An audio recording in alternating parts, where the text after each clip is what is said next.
कहानी की शुरुआत में हम देखते हैं एक ताकतवर आदमी फिनिस्ट और उसके चेले एंडी को। इस वक्त ये दोनों जंगल में एक बहुत बड़े जंगली सुअर को पकड़ने जा रहे थे जो लोगों की फसलों को बर्बाद कर रहा था। गांव वाले उससे बहुत तंग थे। इस खतरनाक जानवर के सामने भी फिनिस्ट डरा नहीं। उसने एंडी से कहा कि सब मुझे हीरो मानते हैं, अगर मैंने इस सुअर को काबू में नहीं किया तो क्या इज्जत रह जाएगी मेरी। उसने हथियार उठाया और सुअर पर हमला किया, लेकिन इन छोटे हमलों से सुअर पर कोई भी असर नहीं हुआ। फिनिस्ट की मदद के लिए एंडी ने भी अपने हथियार से इस सुअर पर हमला बोल दिया, लेकिन उसका हथियार सुअर की नाक में चला गया और वो नींद से जाग गया। अब सुअर गुस्से में आ गया और एंडी की ओर बढ़ा, लेकिन तभी फिनिस्ट उसके आगे आ गया उसे रोकने के लिए। उसने पूरा जोर लगाया, लेकिन इस ताकतवर जानवर को रोक नहीं पाया। अपना थोड़ा सा जोर लगाकर ही सुअर ने फिनिस्ट को हवा में उड़ा दिया और आखिर में वो नीचे आकर सुअर के ऊपर ही गिरा। इस सुअर को काबू में लाने के लिए एंडी ने फिनिस्ट की तरफ एक रस्सी फेंकी। जैसे ही फिनिस्ट ने रस्सी पकड़ी, ये सुअर हवा में उड़ने लगा।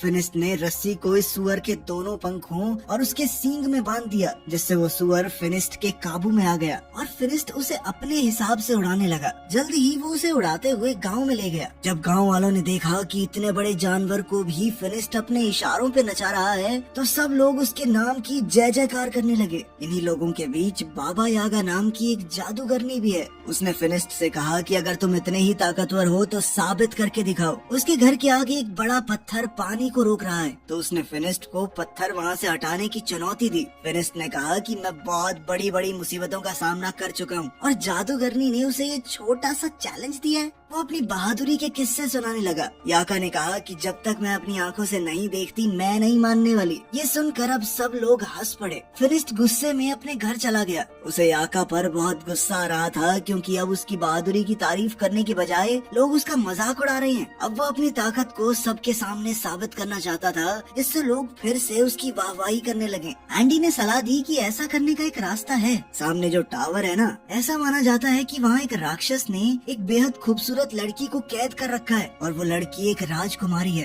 अगर तुमने उस राक्षस को मारकर राजकुमारी को आजाद कर दिया तो पूरी दुनिया में तुम्हारा नाम गूंजेगा। फिनिस्ट ने तय कर लिया कि वो इस राक्षस से जरूर लड़ेगा।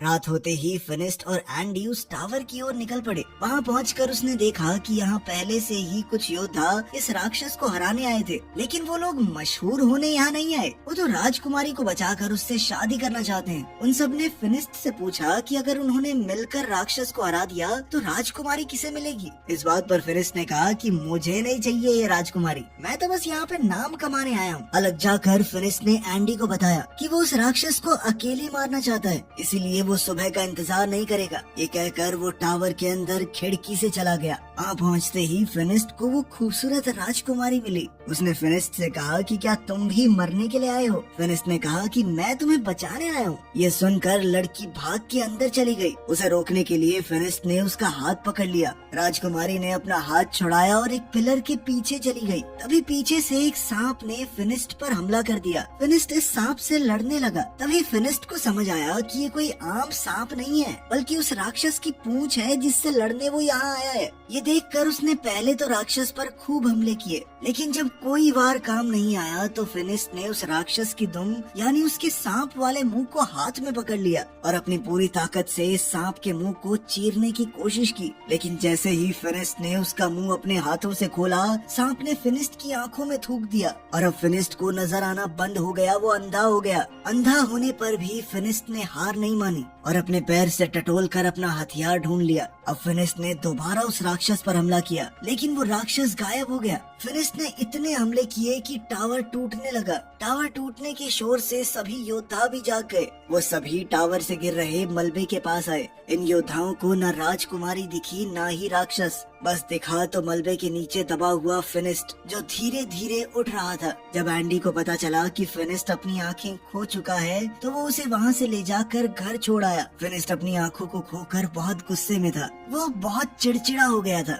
उसकी ये हालत एंडी से देखी नहीं गई। एंडी मदद के लिए बाबा यागा के पास गया। उसने बाबा यागा को सब कुछ बताया कि फिनिस्ट के साथ क्या हुआ, लेकिन बाबा यागा ने मदद करने से साफ मना कर दिया, क्योंकि जब वो मुसीबत में थी तो फिनिस्ट ने भी उसकी मदद नहीं की थी। ये बात जब फिनिस्ट को पता चली तो वो बहुत उदास हो गया। इसी तरह वक्त गुजरता रहा। अब एंडी ने भी फिनिस्ट के पास आना बंद कर दिया था। वो अपने सारे काम बहुत मुश्किल से कर पाता। बाहर जाकर खाने पीने का सामान खरीद कर लाता, लेकिन बच्चे उसके फल चुरा लेते। अब उसके पैसे भी खत्म होने वाले थे। एक दिन एंडी फिनिस्ट के घर आया तो उसने गुस्से में एंडी से कहा कि उसके पास एंडी के लिए कोई काम नहीं है, तो तुम एक काम करो, कुछ और ढूंढ लो। ये सुनकर एंडी वहाँ से चला गया। बीतते समय के साथ फिनिस्ट के सारे पैसे खत्म हो गए। अब वो दिन आ गया कि फिनिस्ट बाजार के सड़े गले फल खाने लगा। ऐसे ही एक दिन जब उसे सड़ा गला फल भी नहीं मिला तो वो अपनी टोकरी लेकर बाजार में बैठा रहा। बाबा यागा वहाँ से गुजर ही रही थी कि तभी उसने फिनिस्ट को देखा, तो उसने अपनी टोकरी से कुछ खाने का सामान फिनिस्ट की टोकरी में डाल दिया। इससे पहले ये दोनों कुछ बात करते गाँव पर कुछ लुटेरों ने हमला कर दिया। ये लुटेरे गाँव के लोगों को मारने लगे। फिनिस्ट देख तो नहीं सकता, लेकिन उसे अच्छे से सुनाई दे रहा था कि कैसे लोग मर रहे हैं, तड़प रहे हैं। जैसे ही लुटेरे उसके पास आए, उसने आवाज सुनकर वापस उन पर हमला किया। कुछ देख ना पाने के बावजूद भी सिर्फ आवाज के सहारे वो 2-3 डाकुओं से एक साथ लड़ रहा था। एक दूसरे डाकू ने फिनिस्ट पर रस्सी फेंकी, लेकिन फिनिस्ट ने ये रस्सी पकड़कर डाकू को घोड़े से नीचे गिरा दिया और फिर उसे अपनी तरफ खींचकर उसकी खूब धुलाई की। लेकिन कुछ डाकुओं ने पीछे से उस पर हमला किया और वो वहीं बेहोश हो गया। जब उसे होश आया तो वो एक शिप में था।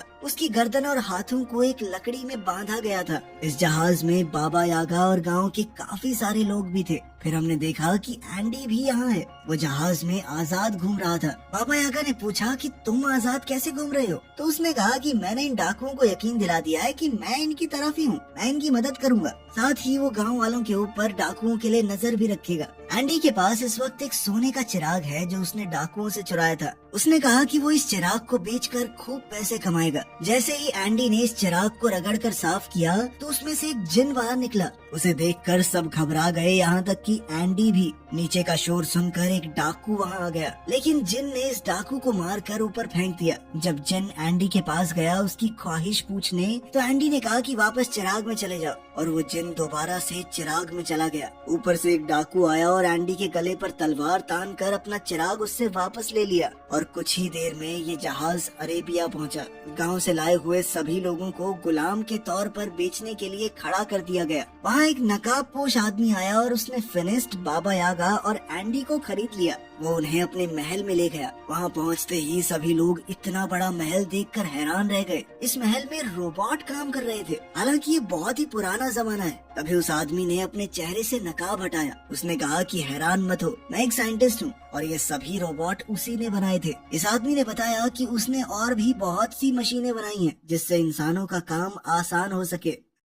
फिनिस्ट ने इस आदमी को अपनी कहानी बताई कि कैसे वो पहले एक बहुत ताकतवर योद्धा था और अंधा होने के बाद उसकी जिंदगी नर्क हो गई। साइंटिस्ट ने कहा कि मैंने तुम्हारे और बाबा यागा के बारे में सुना है। यह आदमी गुलामों को खरीदकर उन्हें आजाद कर देता है। जैसे ही खाने का वक्त हुआ, साइंटिस्ट ने अपने रोबोट से खाना मंगवाया। ये देखकर तो सब लोग बहुत इम्प्रेस हो गए। इन सबको लगा कि ये कोई जादू है, लेकिन साइंटिस्ट ने बताया कि ये कोई जादू वादू नहीं है। मैं पिछले 500 साल से इनके ऊपर काम कर रहा हूँ। ये सुनकर यागा हैरान हो गई और कहा कि तुम 500 साल से इतने जवान कैसे हो? इस पर साइंटिस्ट ने कहा कि मैंने एक ऐसा केमिकल तैयार किया था जिसे पीकर लोग हमेशा के लिए जवान बने रह सकते हैं। अब वो उन तीनों को अपनी लैब दिखाने ले गया। वहाँ जाकर फिनिस्ट ने पूछा कि तुमने ये केमिकल कैसे तैयार किया और क्या उसे पीकर मेरी आंखें भी वापस आ सकती हैं? साइंटिस्ट ने कहा कि उससे तो नहीं हो पाएगा, लेकिन मेरे पास एक दूसरी चीज है। उसने फिनिस्ट को एक चश्मा पहनाया जिससे उसे दोबारा सब कुछ दिखने लगा। साइंटिस्ट का मानना था कि साइंस की मदद से कोई भी चमत्कार किया जा सकता है, और जो लोग जादू का इस्तेमाल करते हैं वो दुनिया को नुकसान पहुंचाते हैं,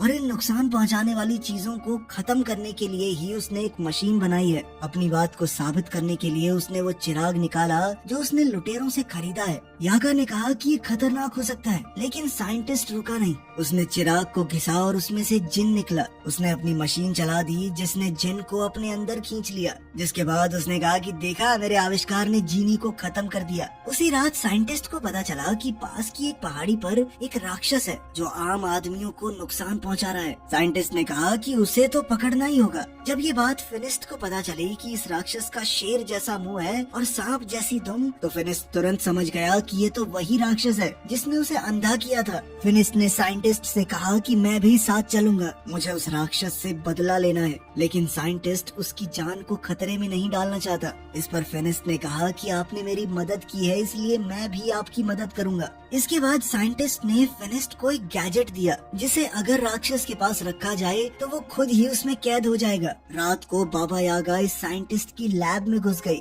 वो यहाँ से उस केमिकल को पीना चाहती थी ताकि वो भी हमेशा जवान रहे, लेकिन साइंटिस्ट ने उसे पकड़ लिया और कहा कि अगर तुम लोग राक्षस को लाने में कामयाब हो गए तो मैं खुद ही तुम्हें उस केमिकल का थोड़ा हिस्सा दे दूंगा। अगले दिन जब वो सभी लोग जाने के लिए तैयार हुए तो साइंटिस्ट ने उन्हें अपनी स्पेसशिप दिखाई जिसकी मदद से वो वहाँ बहुत जल्दी पहुँच सकते हैं। उसने उन सबको उसे चलाना सिखाया। जाने से पहले साइंटिस्ट ने कहा कि मुझे वो राक्षस जिंदा चाहिए। साइंटिस्ट ने फिनिस्ट के हथियार को भी बेहतरीन बना दिया था। अब उसमें एक बटन था जिसे दबाते ही वो सब किया जा सकता है जो एक मामूली हथियार पहले नहीं कर पाता। अब उन्होंने उस उड़न तश्तरी में बैठकर अपना सफर शुरू किया और जल्द ही ये लोग उस पहाड़ी पर पहुंच गए जहां वो राक्षस है। काफी देर तक ढूंढने के बाद आखिरकार फिनिस्ट को उस राक्षस के पाँव के निशान मिल गए। वो निशान एक गुफा के अंदर जा रहे थे। फिनिस्ट ने साइंटिस्ट की मशीन इस गुफा के बाहर रख दी। फिनिस्ट जानता था कि उसे राक्षस को मारना नहीं है, सिर्फ कैद करना है। इसीलिए वो बड़े आराम से अंदर गया और अपने हथियार से राक्षस को ललकारा और फिर वो बाहर आ गया।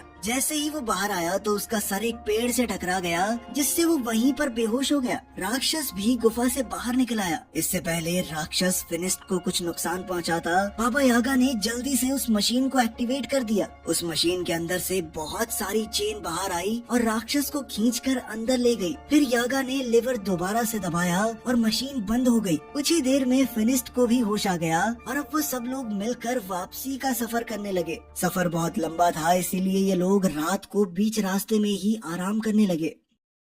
रात को पिंजरे से फिनिस्ट को एक लड़की की आवाज सुनाई दी। वो पिंजरे को खोलने लगा। बाबा यागा ने उसे ऐसा करने से रोका, लेकिन वो नहीं रुका। जब पिंजरा खुला तो अंदर वही राजकुमारी थी जो टावर के अंदर फिनिस्ट को मिली थी। बाबा यागा ने कहा कि इसका मतलब ये राजकुमारी ही वो राक्षस है। यागा ने कहा कि इसे बाहर निकालना काफी खतरनाक हो सकता है, लेकिन फिनिस्ट उनकी बात सुनने को तैयार ही नहीं था क्योंकि शहजादी पर उसका दिल आ गया था। जैसे ही फिनिस्ट ने राजकुमारी की तरफ हाथ बढ़ाया, बाबा यागा ने उसे धक्का दे दिया और पिंजरे को बंद कर दिया। राजकुमारी ने बताया कि मैंने तुम्हारा हाथ इसलिए नहीं पकड़ा क्योंकि मेरे ऊपर एक श्राप है, अगर कोई भी आदमी उसे छुएगा तो वो राक्षस में बदल जाएगी। राजकुमारी ने कहा कि मैं बुरी नहीं हूँ, वो तब तक किसी को नुकसान नहीं पहुँचाती जब तक सामने से कोई हमला न करे, ताकि मेरी वजह से किसी को नुकसान न हो। मैं तो यहाँ अकेली पहाड़ों में रहती हूँ, लेकिन इंसान उसे यहाँ भी जीने नहीं देते। इसके बाद हमने देखा कि साइंटिस्ट ने एक किसान की बिल्ली चुराई थी। किसान ने उससे भीख मांगी कि ये बिल्ली किसी का कोई नुकसान नहीं करती बल्कि फायदा ही करती होगी थोड़ा बहुत। दरअसल रात को इस बिल्ली से लाइट निकलती थी जिससे आसपास रोशनी हो जाती, लेकिन साइंटिस्ट ने किसान की बात नहीं सुनी। उसने बिल्ली को अपनी मशीन के नीचे रखा। ये मशीन किसी भी चीज की जादुई शक्तियों को खींच लेती है और इसी तरह इस मशीन ने बिल्ली की जादुई ताकत भी खींच ली और फिर बिल्ली को जादू से केमिकल में बदल दिया जिसे साइंटिस्ट ने अपनी तिजोरी में रख दिया। यहाँ साइंटिस्ट ने बहुत सारे केमिकल्स पहले से इकट्ठा कर रखे थे। वहाँ राजकुमारी और फिनिस्ट एक दूसरे से प्यार करने लगे थे। बाबा यागा और एंडी इन दोनों को कैद करके साइंटिस्ट के पास ले जाने लगे। ये लोग जब साइंटिस्ट के महल में पहुँचे तो दूर खड़े होकर ही साइंटिस्ट को देखने लगे। उन्होंने देखा कि साइंटिस्ट ने एक जादुई परिंदे का सारा जादू खींच लिया और उससे बने केमिकल को अपने रोबोट्स में डाल दिया। इसका मतलब था कि ये रोबोट साइंस से नहीं बल्कि जादू की मदद से चल रहे हैं। वो इन सारे केमिकल्स को सभी जादुई चीजों से निकाल रहा है। इसके बाद बाबा यागा बहुत गुस्से में उसके सामने पहुंची। उसने कहा कि तुम झूठे हो, ये रोबोट कोई आविष्कार नहीं है बल्कि जादू से चलने वाले पुतले हैं, जिसका मतलब है कि तुम्हारी उम्र भी जादू से ही लंबी हुई है। वो जादू जो उस साइंटिस्ट ने मासूम जानवरों को मारकर हासिल किया है। ये सुनकर साइंटिस्ट को गुस्सा आ गया और उसने कहा कि मेरा सच जो भी जान जाए वो जिंदा नहीं बचता। इसके बाद बाबा यागा और एंडी डर कर वहाँ से भागने लगे। बाबा यागा ने फिनिस्ट और शहजादी को भी आजाद कर दिया क्योंकि वो जान गई थी कि ये साइंटिस्ट इस राजकुमारी के साथ भी यही करेगा। राजकुमारी ने बताया कि वो साइंटिस्ट को जानती है, वो काफी समय से उसके पीछे पड़ा है। तभी साइंटिस्ट भी वहाँ पहुँच गया। उसने अपने सारे रोबोट्स को इकट्ठा कर लिया ताकि उनमें से कोई भी भाग ना पाए, और फिर राजकुमारी के अंदर से भी उसके जादू को अपनी मशीन से खींचने लगा। फिनिस्ट ने उसे बचाने की कोशिश की, लेकिन वो बंधा हुआ था। वो उसे बचा तो नहीं सकता था, लेकिन उसने राजकुमारी का हाथ पकड़ लिया ताकि वो राक्षस में बदल जाए। राक्षस बनते ही राजकुमारी ने अपनी जंजीरें तोड़ दी और वहाँ से भाग गई। मौका पाकर बाबा यागा और फिनिस्ट भी वहाँ से बच निकले, लेकिन साइंटिस्ट के आदमी उनके पीछे लग गए। बाबा यागा ने उनसे बचने के लिए अपने जादू का इस्तेमाल किया। उसने तरबूज के बीज उन पर फेंके जो अचानक तरबूजों में बदल गए। साइंटिस्ट ने भी अपना बड़ा रोबोट निकाला। वो किसी भी हाल में फिनिस्ट और बाबा यागा को नहीं छोड़ सकता, क्योंकि वो उसकी सच्चाई जानते हैं। एंडी ने साइंटिस्ट को समझाया कि हमारे पास जितना जादुई केमिकल है बहुत है, लेकिन साइंटिस्ट नहीं माना। वो बड़ा टर्टल रोबोट जब बाहर निकला तो पूरा महल टूट गया। साइंटिस्ट अब इस रोबोट के अंदर बैठकर एंडी के साथ फिनिस्ट और यागा का पीछा कर रहा था। अब वो इन दोनों पर तोप के गोले बरसाने लगा। फिनिस्ट ने यागा से कहा कि तुम इसका ध्यान भटकाओ और मैं इसके ऊपर चढ़कर इसे उल्टा करने की कोशिश करता हूँ, क्योंकि एक बार अगर ये बड़ा सा टर्टल उल्टा हो गया तो सीधा नहीं हो पाएगा। जैसे ही वो रोबोट यागा के सामने आया, उसमें लगी मशीन यागा के अंदर के जादू को खींचने लगी, जिस वजह से यागा बिल्कुल बूढ़ी लगने लगी। ये देखकर फिनिस्ट को बहुत तरस आया, लेकिन जब तक वो साइंटिस्ट का ध्यान भटका रही थी, फिनिस्ट टर्टल के ऊपर चढ़ गया। जब साइंटिस्ट ने ये देखा तो उसने टर्टल के हाथ फैला दिए ताकि वो फिनिस्ट को नीचे फेंक सके। फिनिस्ट तो नहीं गिरा, लेकिन उसका चश्मा गिर गया।